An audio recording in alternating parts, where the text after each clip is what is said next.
ڈر اللہ سے، تقلّہ ڈر اللہ سے، اخذت ہو تو پکڑ لیتا ہے اس کو العزت غرور، بالاسم گناہ کے ساتھ، فحسبہ پس ٹھکانہ اس کا جہنم جہنم ہے، ولا بئس المہاد اور یہ بہت ہی برا ٹھکانہ ہے۔ یعنی اللہ تعالیٰ فرماتا ہے کہ جب ان منافقوں سے کہا جاتا ہے کہ اللہ سے ڈرو تو یہ اللہ سے ڈرنے کی بجائے یعنی بجائے اس کے کہ اس بات کو مانیں ان کو غرور پکڑ لیتا ہے اور فوری طور پہ یہ کہتے ہیں کہ ہم تو سارے ہی نیک کام کرتے ہیں، ہم کوئی الٹا کام کرتے ہی نہیں، اگر ہم کوئی الٹا کام کریں تو ہمیں مطلب ہم اللہ سے معافی مانگیں، ہم تو کوئی الٹا کام نہیں کرتے۔ تو اللہ تعالیٰ فرماتا ہے کہ ان کو غرور پکڑ لیتا ہے، بس کافی ہے ان کے لیے جہنم، اور البتہ یہ بہت ہی برا ٹھکانہ ہے۔ وَمِنَ النَّاسِ اور لوگوں میں سے مَن یشری جو کوئی بیچتا ہے نفسہ اپنی جان کو، ابتغاء تلاش حاصل کرنے کے لیے، مرضات اللہ رضا اللہ کی، واللہ رؤوف بالعباد اور اللہ تعالیٰ شفیق ہے اپنے بندوں پر۔ یعنی اللہ فرماتا ہے کہ جو کوئی اللہ کی رضا کے لیے اپنا نفس کو بیچ دے، یعنی نفس خواہشات کا ایک پہاڑ ہے ہمارا، اس کو مختلف خواہشات جو ہیں مختلف وقت میں اس کے اوپر طاری رہتی ہیں۔ مطلب اگر ہمیں ایک وقت میں کچھ چاہیے تو دوسرے وقت میں کچھ اور چاہیے، تیسرے وقت میں کچھ اور چاہیے، تو ہم اپنی اس نفسانی خواہشات کو اگر مار کر اللہ کی رضا پہ چلتے ہیں، یعنی مارنا بھی اس سینس میں نہیں، اللہ نے فرمایا کہ بالکل ہر خواہش کا ہی گلا گھونٹ دیا جائے۔ اللہ تعالیٰ نے ہماری زندگی کی خواہشات کو، ہماری دنیا کی خواہشات کو بھی مقدم رکھا۔ اللہ نے فرمایا ہمیں، جیسے کہ ہم نے کل پڑھا تھا کہ ربنا آتینا فی الدنیا حسنۃ وفی الآخرۃ حسنۃ، یعنی اللہ کہتا ہے کہ دنیا بھی ضرور مانگو، دنیا میں بھی اسی طریقے سے رہو جس طریقے سے تمہیں مطلب جتنی حیثیت تمہاری ہے، جتنا میں نے تمہیں پیسہ دیا ہے، جس طرح تم نظر آنا چاہتے ہو اپنی حیثیت کے مطابق نظر آؤ، اور اس میں کوئی برائی نہیں ہے۔ تو اللہ تعالیٰ نے ساتھ ہی فرمایا کہ اس دنیا کے ساتھ آخرت کا بھی عمل کرتے رہو، یعنی دنیا میں اپنی طور طریقے سے رہو، لیکن کیا ہے کہ اسلام کی حدوں کو نہ توڑو، اور ادھر سے کیا ہے کہ اللہ کی رضا کے متلاشی رہو، یعنی جس طرح اللہ تعالیٰ کی رضا ہے، جس طرح ہم اپنے ماں باپ کی ناراضگی سے ڈرتے ہیں، اپنے بہن بھائیوں کی ناراضگی سے ڈرتے ہیں، اسی طرح ہمیں اللہ تعالیٰ کی ناراضگی سے ڈرنا ہے۔ یعنی اللہ کی ناراضگی سے ڈریں گے تو کیا ہوگا کہ اللہ تعالیٰ کے ہاں ہماری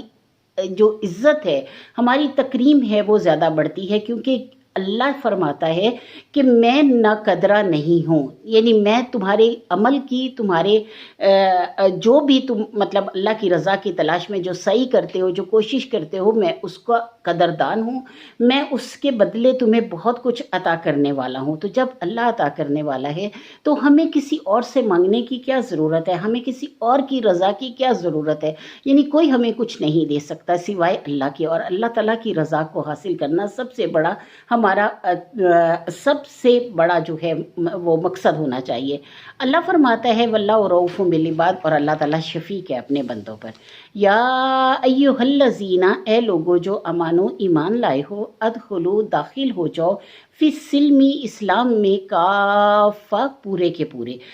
یعنی مکمل طور پر، ولا تتبعوا اور نہ تم پیروی کرو، خطوات الشیطان شیطان کے قدموں کی، انہ بے شک وہ لکم تمہارے لیے عدو دشمن ہے، مبین واضح۔ یعنی اللہ تعالیٰ نے بار بار ذکر کیا قرآن پاک میں کہ شیطان تمہارا واضح دشمن ہے، کھلا دشمن ہے، اس کی پیروی مت کرو، اس کے راستے پہ مت چلو۔ یعنی جب ہمیں کوئی بھی ایسی چیز پہنچتی ہے جس سے ہمارا دماغ مطلب اپنی اس میں ورکنگ میں آ جاتا ہے، جب ہمیں غصہ آنے لگتا ہے، جب ہمیں کوئی پریشانی ایسی آتی ہے جس کی وجہ سے ہم اپنے آپ کو مطلب محسوس کرتے ہیں کہ ہم صحیح نہیں ہیں، تو اللہ تعالیٰ فرماتا ہے کہ ان تمام حالات میں یہ سوچا کرو کہ کہیں شیطان تمہیں بہکا تو نہیں رہا۔ یعنی اگر کوئی نیک کام کرنے کے لیے آپ اٹھنے لگے ہیں اور آپ کسی بھی وجہ سے اسے بھول جاتے ہیں، جیسے نماز پڑھنے لگے ہیں، نماز کو بھول جاتے ہیں، جیسے کوئی اور کام کرنے لگے ہیں تو ایک دم وہ نیکی کا کام دماغ سے نکل جاتا ہے، تو اللہ تعالیٰ فرماتا ہے کہ ان ساری باتوں میں، ان ساری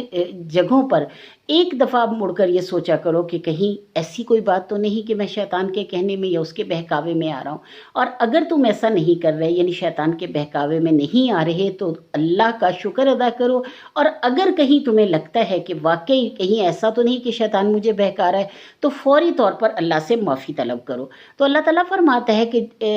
اے ایمان والو داخل ہو جاؤ اسلام میں پورے کے پورے، ولا تتبعوا اور نہ تم پیروی کرو خطوات الشیطان شیطان کے قدموں کی، انہ لکم عدو مبین بے شک وہ تمہارا کھلا دشمن ہے،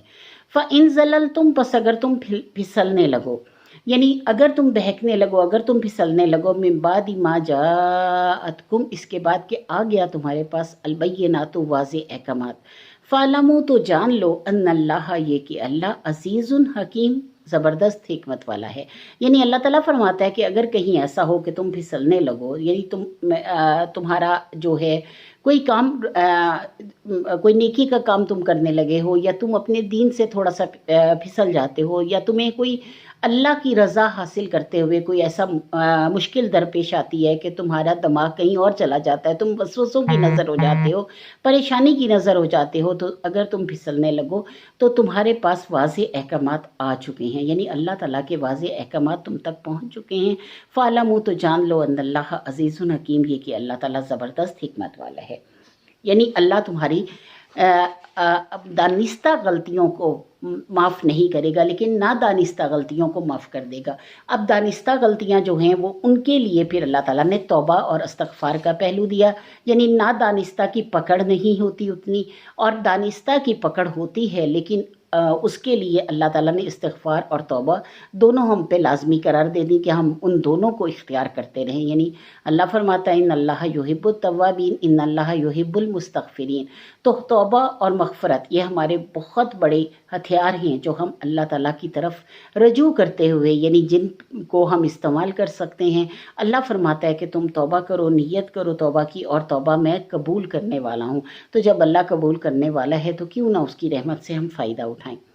حل ینظرون کیا وہ راہ دیکھتے ہیں یا انتظار کرتے ہیں، الا ان یاتیہم کہ یہ کہ آئے ان پر اللہ فی ظلال سائبان میں من الغمامی بادلوں کے، والملائکۃ اور فرشتے، وقضی الامر اور طے ہو جائے تمام کام، وَإِلَى اللَّهِ اور اللہ ہی کی طرف ترجع الامور تمام کام لوٹائے جائیں گے۔ یعنی اللہ فرماتا ہے کیا وہ اس چیز کی راہ دیکھتے ہیں کہ آئے ان پر اللہ ظلم من الغمام بادلوں کے سائے میں، یعنی اللہ فرماتا ہے کہ وہ لوگ اس چیز کا انتظار کرتے ہیں کہ اللہ تعالیٰ بادلوں کے سائے میں ان تک آئے اور فرشتے آئیں اور تمام کاموں کا فیصلہ ہو جائے، یعنی فرشتے خود اتر کے آئیں، اللہ خود اتر کے آئے اور ان کی تمام باتوں کا فیصلہ کر دے۔ اب اللہ تعالیٰ نے بار بار قرآن پاک میں فرمایا ہے کہ دینی اختلافات کا فیصلہ اللہ نے دنیا میں نہیں کرنا، بار بار اللہ نے فرمایا کہ دینی اختلافات کا فیصلہ آخرت میں ہوگا، اس کا دنیا کے ساتھ کوئی تعلق نہیں ہے۔ جو بھی تم دنیا میں کرو گے، اگر تم قرآن کے مطابق چلتے ہو تو تمہارا راستہ وہی ہوگا جو اللہ تعالیٰ کا راستہ ہے، اور اگر تم قرآن کے مطابق نہیں چلتے تو اپنے راستے کو بھٹکنے سے، اپنے آپ کو بھٹکنے سے بچا لو اور اپنے راستے کو خود سیدھا کر لو قرآن سے علم لے کر۔ اور اب ہوتا کیا ہے کہ ہم نے قرآن پاک کو ہی چھوڑ دیا، اور قرآن پاک کو چھوڑ کے یعنی ہم اس بات کو بودر ہی نہیں کرتے کہ ہم نے قرآن پاک پڑھنا ہے، اس کو سمجھنا ہے اور سمجھ کر آگے چلنا ہے، یعنی ان تمام چیزوں سے ہم دور ہوتے جا رہے ہیں۔ تو کوشش یہ کرنی چاہیے کہ ہم اپنے قرآن پاک کو اپنی مضبوط رسی کو پکڑیں، کیونکہ یہ اللہ تعالیٰ کی رسی ہے، اللہ کا وعدہ ہے، اللہ کی بتائی ہوئی باتیں ہیں اور اللہ ہی کے احکامات ہیں جن پر عمل کرنے کا ہمیں حکم دیا گیا۔ اب اللہ تعالیٰ فرماتا ہے کہ وہ لوگ اس چیز کا انتظار کرتے ہیں کہ اللہ بادلوں کے سائے میں خود آئے اور ملائکہ آئیں اور فیصلہ ہو جائے تمام کاموں کا۔ تو اللہ فرماتا ہے وَإِلَى اللَّهِ تُرْجَعُ الْأُمُورُ اللہ ہی کی طرف لوٹائے جائیں گے تمام کام، یعنی جو بھی آج دنیا میں تم کر رہے ہو یہ سارے کے سارے کام اللہ کی طرف لوٹائے جائیں گے، اور جب تم اللہ کے سامنے حاضر ہوگے اس وقت تمہارے ان کاموں کی پکڑ ہوگی۔ سل بنی اسرائیل پوچھو بنی اسرائیل سے، کم آتیناہم کتنی دی ہم نے ان کو من آیات نشانیاں، بینات واضح، ومن یبدل اور جو کوئی بدل ڈالے نعمت اللہ نعمتوں کو اللہ کی، من بعد اس کے بعد، ما جاءتہ کہ آئی ان کے اس کے پاس، فإن اللہ شدید العقاب پس بے شک اللہ تعالیٰ سخت عذاب دینے والا ہے۔